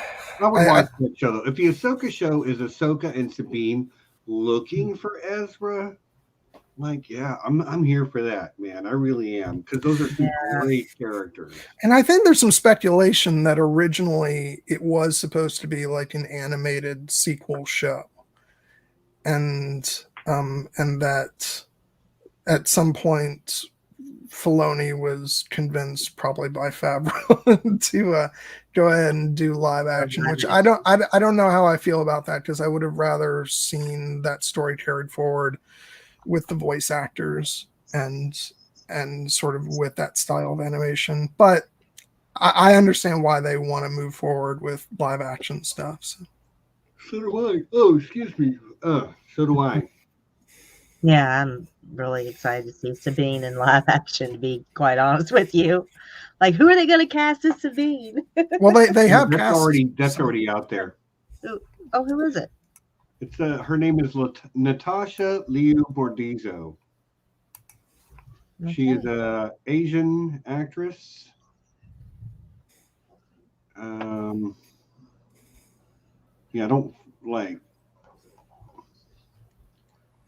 don't really know of anything else that she's done necessarily. Well, I guess we'll find out. Why are you not pasting? There you go.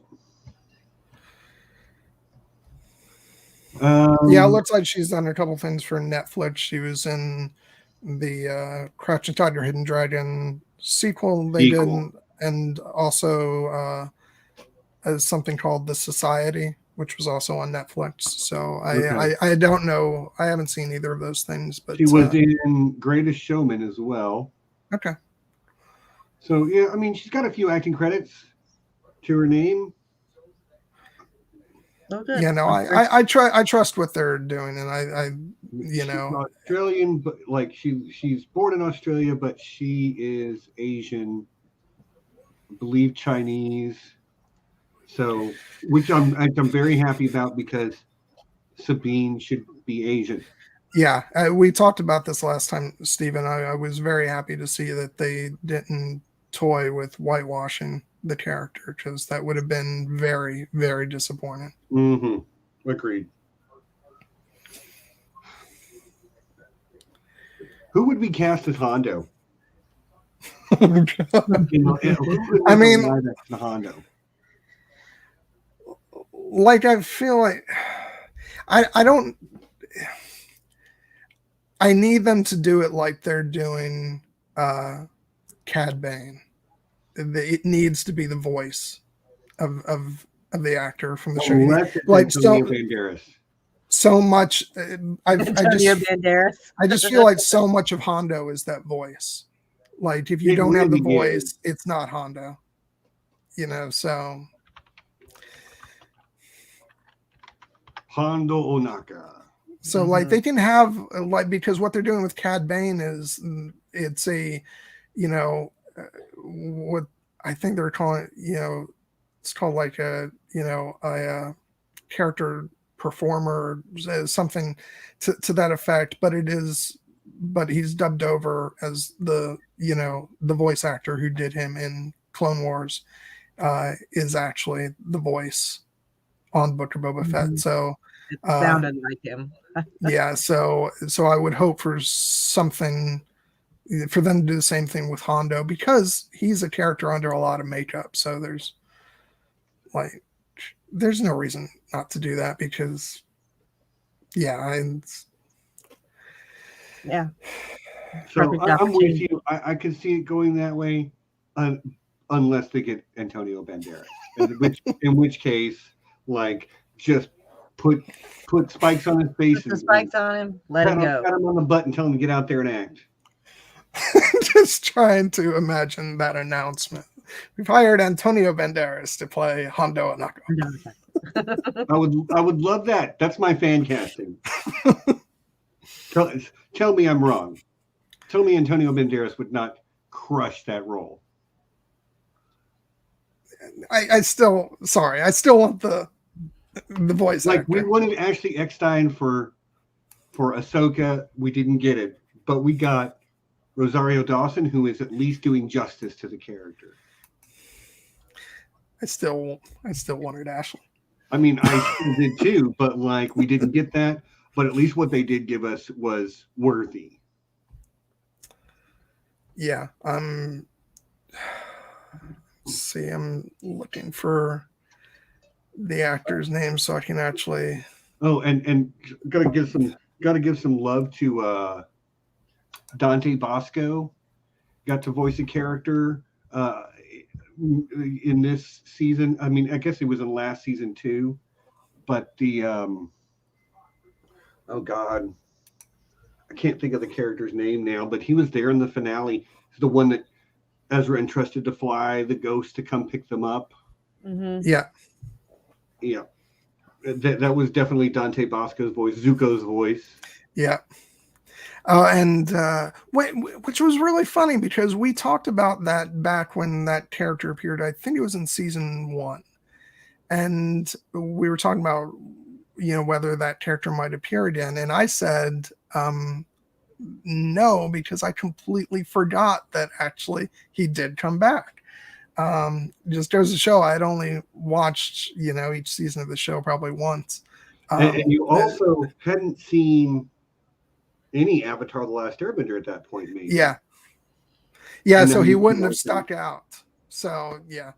But I was happy to see that, because they brought so many threads back for this season, and they even found a way to bring the Purgle back, which that is one of my favorite things, because it just goes to show you that even the episodes that feel like they're the most filler, you know, in this show, like really do come back to play a major part. Yeah, and it really was the most Ezra move ever, because one thing that this season really drove home to me is, you know, you can talk about the Force, but you can also get a little bit more technical about it and talk about things like the cosmic force and the living force and all of that. The living force being that thing that is created within and ties together all living things. Ezra has always been super close with that, which is why he befriends animals so easily. And it really, you could see that with his interactions with the Loth cats, with the Loth wolves, with the Purgil.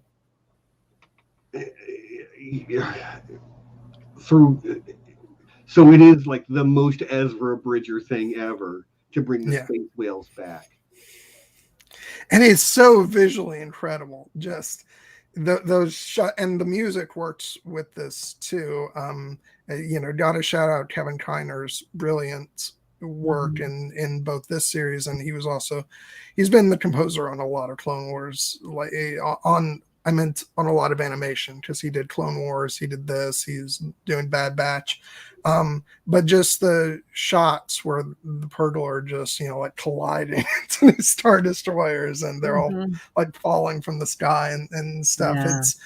It was so visually It was astounding. not what I expected. And it's I like did not see that coming either. Yeah.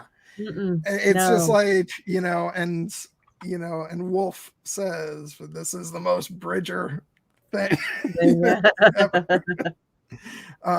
This has Bridger written all over it. Yeah, that's what he says.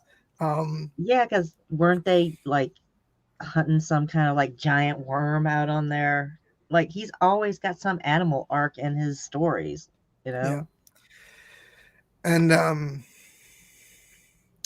another little moment, speaking of Commander Wolf, that I loved was the moment where the wolves come out and they're fighting like the stormtroopers and stuff, and Gregor says to him, you got your wolf pack back. It just gave me Clone Wars feels.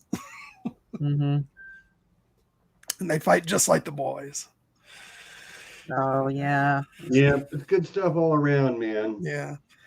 I'm really glad that this season took its time to put everything in place for that finale. It did not quite reach the heights of the Clone Wars finale for me. It's a personal thing. Well, and the thing about that was that there was so much leading up to that Clone Wars finale. Like, remember again, like that didn't even come until after this. Years later. This came out in 2018, and the Clone Wars finale, I think, was 2020. So like that was just coming on the heels of so many years of wishing for an ending to Clone Wars. And so for a while, like for a couple of years, before they actually announced that Clone Wars was coming out, this was, our resolution for, for Clone Wars and Rebels combined. Which is why I was saying to Nessie before we started the stream that it was a different experience for me this time watching this finale, because it didn't have to serve as the emotional resolution of the whole shebang, basically. Now that Clone Wars has had a proper resolution, I was able to appreciate this for completing the story of Rebels. Right. And so that was very rewarding. And it also and it did beautifully. But it did but that said, like there was so much like hype and build up going into the I'm finale not of hype and Clone build up. Wars. I'm just talking about, because I didn't have a whole lot of hype and build up for years before going into the Clone Wars finale, but just the story they told there versus the story they told in Rebels. I prefer the Clone Wars finale. The Rebels finale was great. Don't get me wrong. Yeah. Like, I really thoroughly enjoyed this season. Visually, it was a step up. Like, they got dark. They were dealing with some more grown-up themes. And again, 13-year-olds are able to process grief in a way that kids from the Clone that started with Clone Wars couldn't necessarily. So that them processing and watching people live through and struggle with the grief of the loss of Kanan was a beautiful arc, and seeing bad guys turn good and bad guys not turning good. I think the season was fantastic. The finale did not quite shoot me to the moon like I had hoped it would. Well, what I mean when I'm sorry, just want to finish my thought. Yep. Is the open-ended question about Ezra and Thrawn.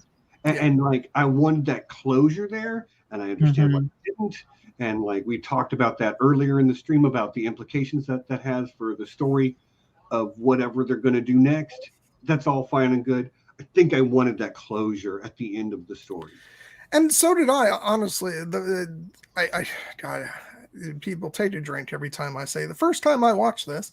But but like I did feel like that's strange that they didn't like definitively like close the story. I mean, obviously, you know, Star Wars is always ongoing, but there were definitely threads that were like not just left open, but were like it was like a cliffhanger, you know, and so that surprised me that they did that.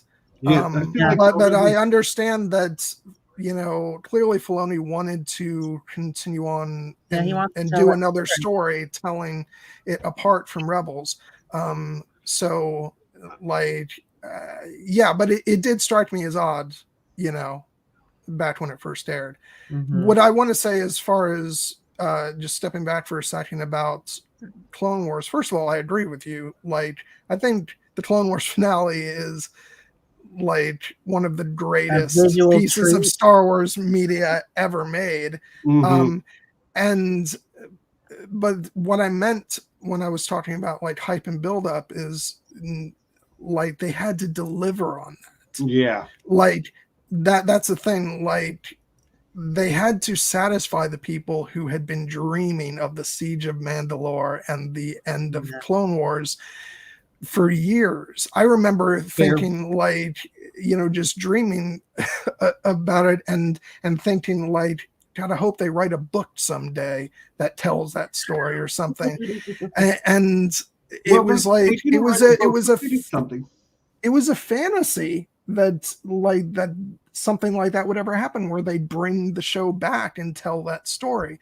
So the fact that they were going to, they had to like bring the biggest of all A games, and they did it, and it was spectacular. So like I agree with you that the Clone Wars finale is much greater than the Rebels finale, but I think, you know, and from what I understand, you agree with it's really good though. I think they did a great job with the finale.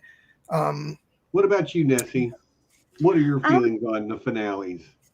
Well, specifically Rebels. I mean, I compared it to Clone Wars because they're two animated shows, honestly, and of course that parallel is going to be made. But what do you think? How was the finale for you? It was satisfying enough. I mean, I knew I kind of like been spoiled on, you know, how this show, how, you know, what Ezra's ultimate fate was. And I'm like, okay, well, how are they going to figure this out? You know, I didn't know the details of how it got there. Just, hey, yeah, he is kind of floating out there somewhere. So I knew he had an ambiguous ending. But, and I kind of thought it was a little odd that, like, they kill, you know, his master died, and then in like the next episode he sacrifices himself. It was pretty close on the heels of that to be like that's his final fate. So having that ambiguous ending there does give room for him to come back and like complete his story, or to come back into the story after, you know, to see how things have, how the, you know, the rebellion is over, we won, yay. Oh, what were you doing? I was off in wherever with this blue guy over here. We had a lot of conversations, you know.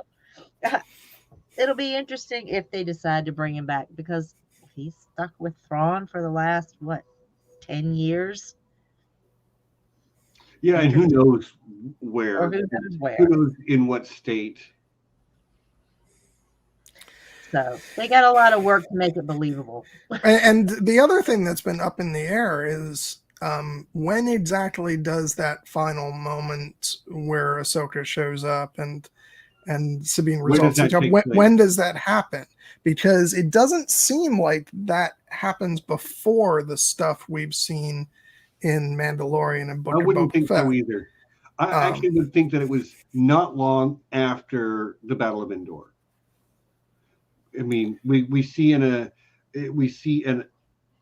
well, no, but like, because no, there's been some speculation that actually that epilogue is after we see her in Mandalorian and Book of Boba Fett, because why isn't she off on the search for Ezra right now?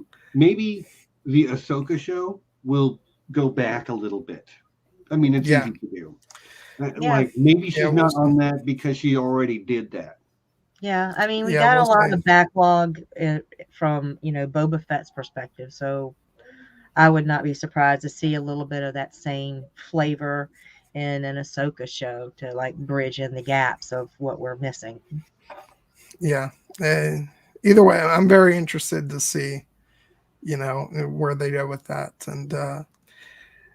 And as we're got about 10 minutes left, I just want to say two things about the ending. One, I love that mural that we see, the art of our rebels and the wolves and and everything, and I also love that they do the traditional Star Wars movie ending credits with the actual John Williams score. It's beautiful.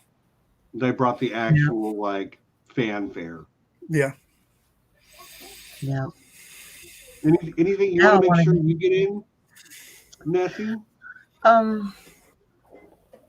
Well, I just love their creativity with the connectivity of the planet Lothal being personified as these little forest creatures. You get the wolves, you get the white loth cat, which is so cool about taking being the person or the creature that leads you off into the journey where you're finding your spirit animals. So it's kind of cool that they gave Lothal, a characterization as well. Like, it's the place that they're all from, but it's also a living, breathing, vibrant entity of its own, and it wanted the Empire off it as just as much as the rebels did, because they were just destroying the place.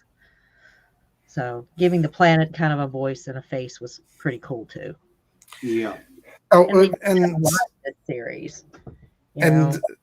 Speaking of Lothal and all the sort of forced connections and stuff, like how are you guys feeling when they brought in the father, son and daughter imagery? Literally sitting on the word mortis, waiting on my turn to speak. Yeah. Oh my God. How could I have forgotten that? Yes. It's just so great. I just loved the way they did, the artwork on it and the way everything moved. And once the wolves started moving and stuff. Yeah. That was pretty awesome. I love, like, I had thought maybe they were going to bring them into the story in a more like actualized way, but I still love that Mortis got a shout out. One of the best arcs from Clone Wars.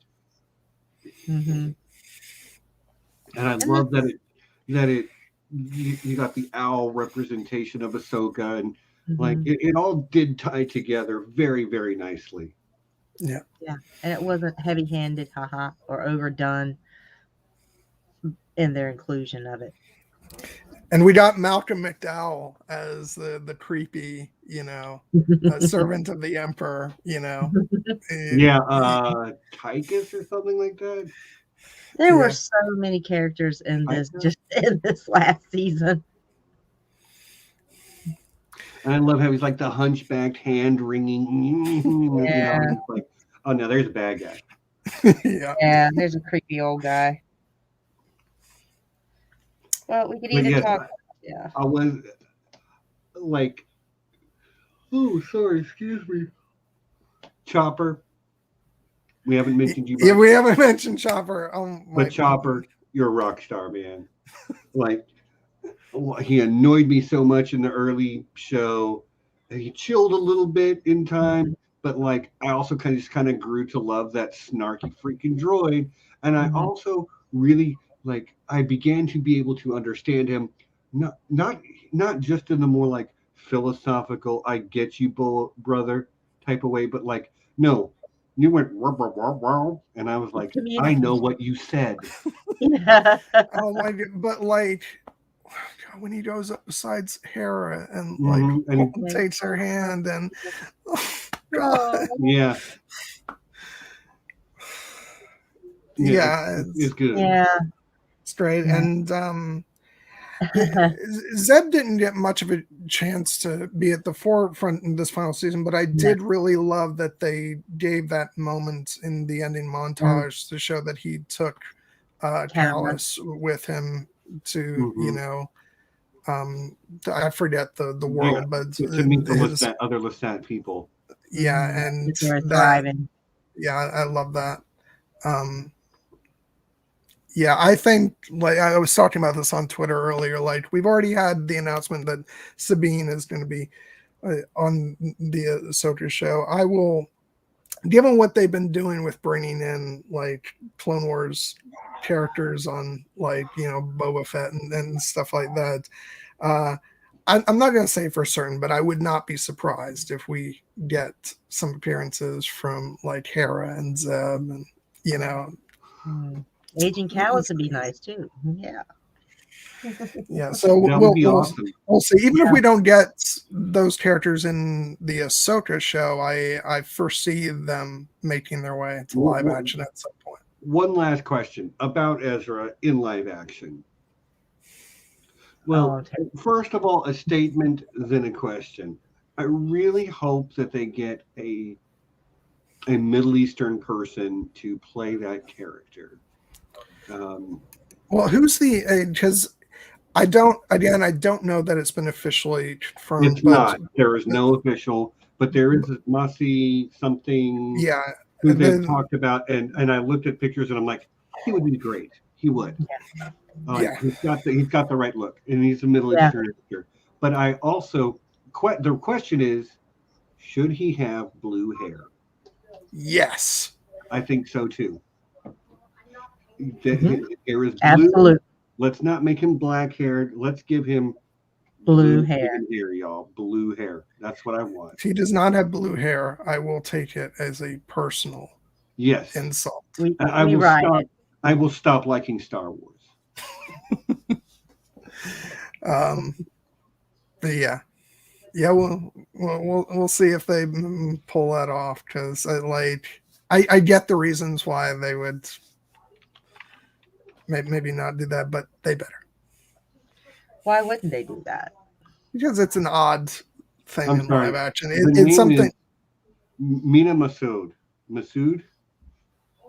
is the actor that people are fan casting as Ezra Bridger. The guy from The Expanse with blue hair. Who? There's lots of guys from The Expanse. Are you talking about Marco? Surely not. He's better not. First of all, he's too old. He's too old. And second of all, I'm sorry that I'm blaming the actor for the character, but I do not want to see that man's face in Star Wars. Keon Alexander is fantastic. And he's a really nice guy too. I've watched interviews with him. He's like a sweetheart. But I hate Marco so much.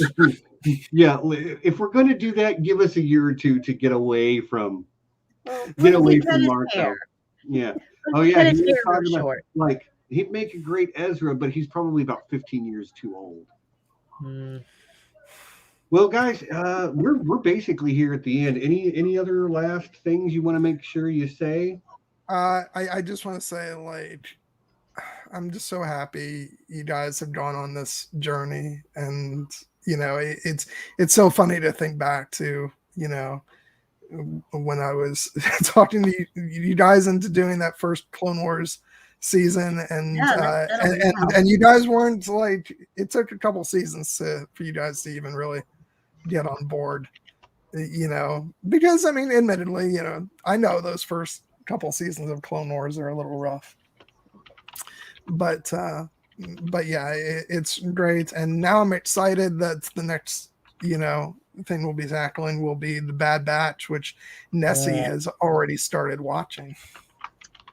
Yeah, I haven't seen any of it yet.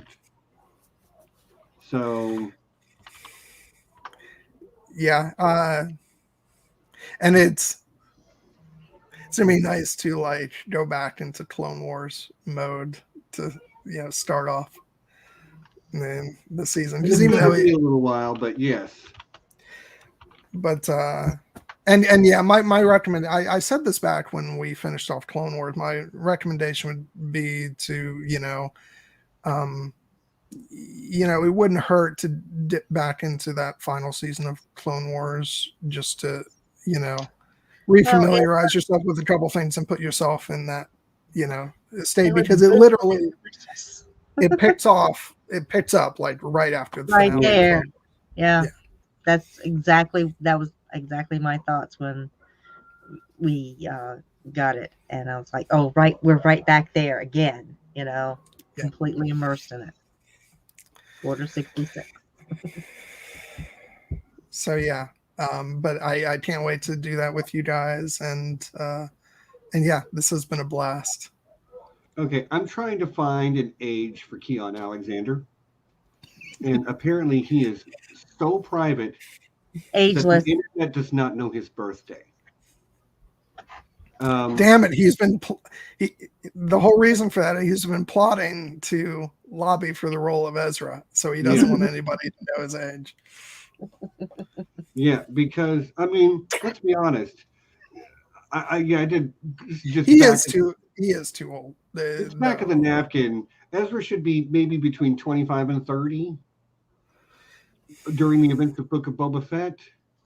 I actually think that could be a 30-year-old face. Of course, I'm not sure how old this picture is, but like.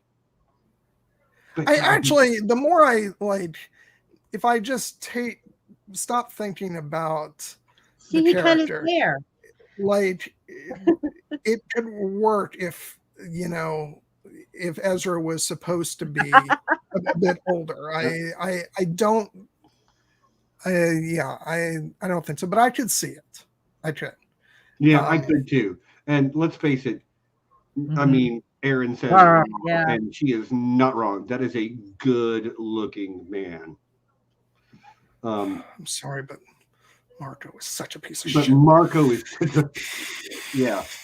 I hate Marco too. And that right there tells you the caliber of actor that this man is, that you can take such a lovely person and turn it into someone. He's a great actor. He's a great actor. Right. But anyway, I think made him so much. I'm done. I need to go. I mean, the question is, if I ever encountered him in real life, would I get to tell him that he's a great actor before I strangled him? Because when you meet him, his natural charisma is going to come through, and you're just going to be like, I can't be mad at you. Yeah. I see you, Aaron. I see you. He's such a dirtbag in the show, Aaron. He really is. Like, he is a narcissistic sociopath. He's a terrible, terrible, terrible person. But he's such a great character, though. He's a great character. Great actor. Well, y'all, I'm done, and I kind of got to pee, and I got somebody that wants to talk to me on the phone about D&D stuff, and then I've been invited to play some video games with some friends over there on the Radio Westeros Discord later, so I've still got a busy night to go ahead of me. Okay, so I'll just say before we go, next Saturday, 7 p.m. Eastern, talking about Stardust with AK and Aaron. Tune in to John Webster Film. Stardust next Saturday, what time? 7 p.m. Eastern. 7 p.m. Eastern next week. I will be there in the chat.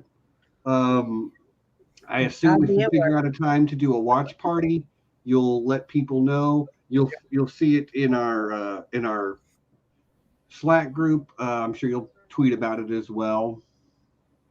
But yeah, watch party for Stardust. I've never seen it, but I'm going to watch it with y'all this week, if possible. If not, I will watch it before the stream. And Nessie, we said dragons earlier. I'm going to keep bringing that up until it happens, just so you know. I know. I just need to make space in my brain. Yeah, I got you. And I know that you are not loving work right now. Work is starting to suck your soul out a little bit. A little So bit. I know how that goes. Yeah. I know how that goes. Yeah, I'm just gonna be real here, guys. Like, it's taking a lot of my energy to just keep up what I'm doing right now. So, Right. yeah, just real talk here. Well, I will not be a dick energy about back, it, but I will keep bringing it up because I do want to I do want to it. do it, And Steven. Yeah, I want to do it. thank you, We'll Wheezy. discuss. We love you so much. Appreciate you. But yeah, y'all, I think that's it. I think we're done. Yeah. So we'll see you all next week. Come back. We're going to be talking about the Legend of Vox Machina. We'll be talking about all episodes that have aired up to that point, and I'm sure we'll go wandering off on D&D in general because it is a animated show made from a live play D&D podcast, and it's got so many moments in it where me as a player goes, I know what that is. Oh, guess what? That person rolled a 1. You know, like I see those moments in the show, and it's really good. And I'm looking forward to watching it. You know, I'm looking forward to watching the animated version because I watched like I don't know how many 100 hours of these people play this D&D campaign. So I'm pretty well vested in the outcome. Yeah. So, and then the week after that we'll be doing Book of Boba Fett, which I am so excited for the finale this week. Me too. I can't wait to watch it. I really wish we could switch Boba Fett and Vox Machina, but like Nessie really, really wants Boba Fett on her week. So and then I won't be able to be there next week anyway. So I think it works out better for everybody. So right, it is what it is. It's what it is. Anyway, we'll see you all next week. For everybody who was here live, thank you so much. We love you guys. For everybody who's watching this later, we love you too, just not quite as much. Hey, look, at least I'm honest about it, right?